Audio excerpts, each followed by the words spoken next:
சம்பாதித்த வெற்றி சரியாக கண்காணிக்கப்படவில்லை என்றால் ஆங்கே தோல்வியின் விதைகள் ஊன்றப்பட்டு இருக்கிறது அப்படின்னு சொல்லுவார். அதுதான் நடந்தது.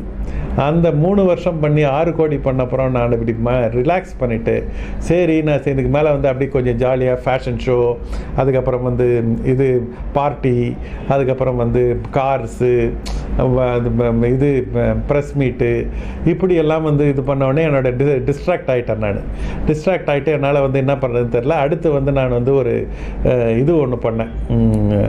என்ன சொல்கிறது,